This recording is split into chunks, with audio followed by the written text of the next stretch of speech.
Hey, I'm Mike and welcome to the Lions Lounge. Now, I've done videos before covering video games like Valhalla and the Yakuza series, but one of my favorite franchises is definitely Final Fantasy. A lot of people got into the series back in the day with Final Fantasy VII, and the same is true for me, albeit a few years later. See, I never owned the original PlayStation, so it wasn't until a few years later in the early to mid 2000s that a friend lent me a copy, and I was able to play it on my PlayStation 2. And you better believe I did virtually everything in that game. I was hooked. It's no exaggeration to say that Final Fantasy VII spurred my love for JRPGs. No other game before had made me feel such a strong connection to its world and characters, and it still holds a very special place in my heart. From there, I went on to play several of the other mainline titles such as 4 and 10. But one entry I'd like to spend a little more time on today is also one of the more overlooked and divisive ones, Final Fantasy XII.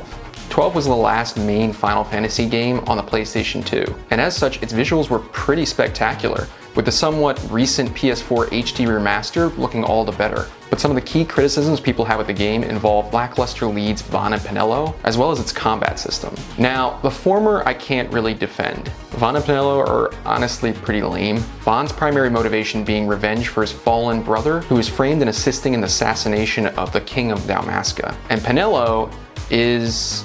honestly, I still don't know what Penelo's goal or motivations were. I guess she was just there to watch over Vayne. Like I said, these two aren't the best. Look, just hear me out. I promise this game has more to offer. The rest of the cast, including some of the supporting characters though, I feel more than make up for the lackluster leads. Ashe is the somber and serious former princess of Dalmasca, who seeks to free her country from control of the Arcadian Empire and avenge her husband's death. Basch is a disgraced knight of the country, charged with the assassination of the king, Ashe's father, and leading Vayne's brother in the plot.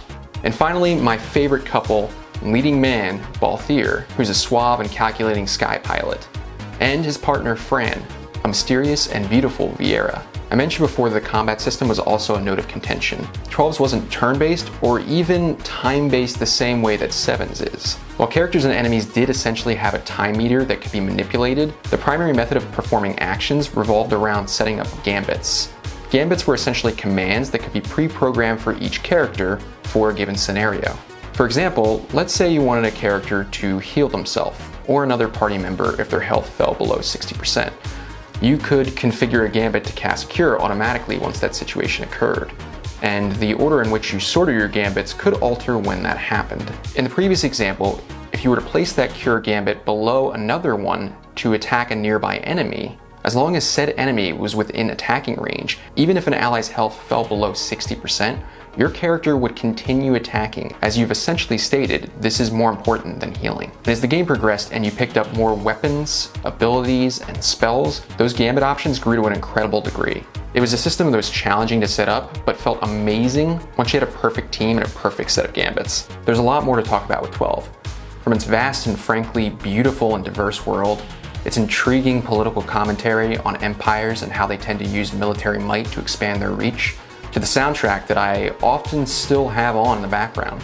But for now, I want to discuss the primary topic of today's video and one of the central characters of Final Fantasy XII, Vayne Solidor. Vayne is the son of the Emperor of Arcadia and is introduced early in the game as the new consul to Rabanastre, the capital of Dalmasca. He's portrayed as someone who has the people's best interests at heart, despite the Empire's hold on them. But he also has a checkered past, having murdered his two elder brothers by command of his father. Suffice it to say, Vayne and his motivations throughout the game are complicated. And revealing too much more would be spoiling it for you if you haven't played Final Fantasy XII. So here's my recommendation to go play it, and then come back here, because I have a cocktail waiting for you. So I'm assuming if you're still sticking around that you already know the plot of Final Fantasy XII, or you don't really care too much for spoilers. Either way, here we go.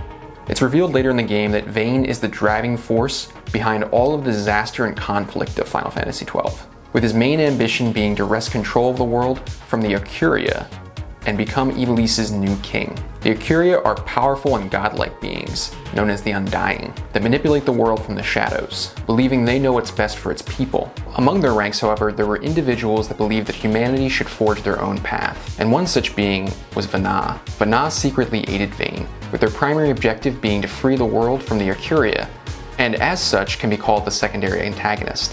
What's really interesting is that what Vayne and Vayne wanted for Ivalice is actually pretty noble. The issue is how far they were willing to go to achieve this goal. By the end of the game, Vayne has become so drunk with power and purpose that he's willing to wipe out any opposition that questions him, along with any innocents he believes pose a threat. This even includes his younger brother Larsa. As the party confronts him, as a last-ditch effort, Vayne fuses with Vayne and the final battle for the fate of the world begins. This final boss is called the Undying, a reference to the moniker of the Orcuria, and now Vayne as well. You may have already guessed that today's cocktail is inspired by Vayne, and I've appropriately called it the Undying. For this drink, I wanted it to have a gold hue, both for the regalness of Vayne as his position as the Emperor's son, and for the metallic appearance of the form he assumes as the final boss of the game. So I've come up with a variation on a fantastic whiskey cocktail, the Gold Rush. There's a lot of different recipes for this cocktail, but more recently I like to incorporate this ginger liqueur that I have, as I feel it pairs very well with bourbon and lemon juice, typically the rest of the ingredients that comprise a Gold Rush. So to start, you're going to want a half an ounce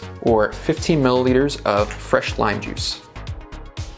Next, an ounce and a half or 45 milliliters of bourbon. Last, 1 ounce or 30 milliliters of ginger liqueur. Add some ice to your tin and give it a shake.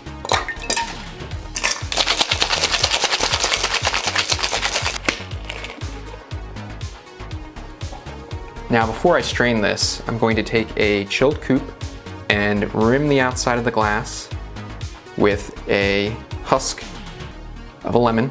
And then this is some edible gold powder that is typically used to garnish cakes. In this case, I'm going to use it for this cocktail.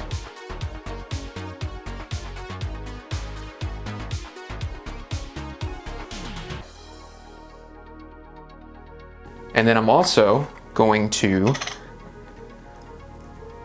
take a little bit of powder and put it in the bottom of the glass. And you'll see why in a moment. Now double strain this into your coupe.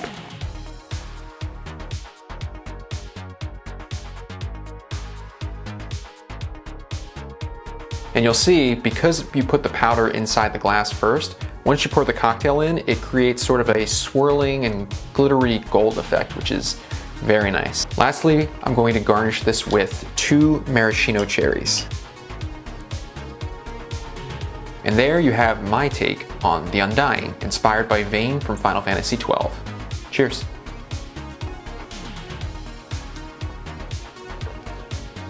This is a very sweet and delicious cocktail.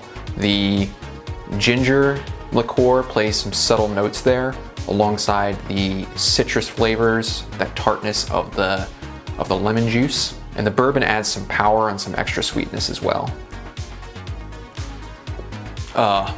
I could drink these all day. Today's cocktail was the Undying from Final Fantasy XII. If you like this video and want to see more, please like and subscribe. If there's any cocktails you'd like me to make, please let me know in the comments below. If you're interested to see the cocktails I make outside these videos, I'm on Twitter at Mr. Spacelion and Instagram at Mr.Spacelion. Thank you so much for stopping by the Lions Lounge. I'm Mike. I hope to see you next time.